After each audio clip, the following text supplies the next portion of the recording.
तुम यही इंतजार करो, मैं अंदर देख कर आती हूँ कि कोई है तो नहीं। ठीक है, ठीक है।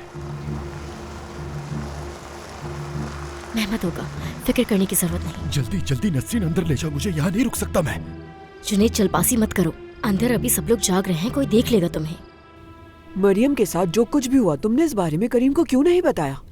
मरियम नहीं चाहती थी कि करीम को इस बारे में पता चले, वरना उसे बहुत शर्मिंदगी होती, इसलिए मैंने भी कुछ नहीं कहा। अम्मी जान, उसे इस बात से इतनी तकलीफ हुई कि उसने अपना हाथ ही काट लिया। हाँ, वैसे ये अच्छा नहीं हुआ सादिया।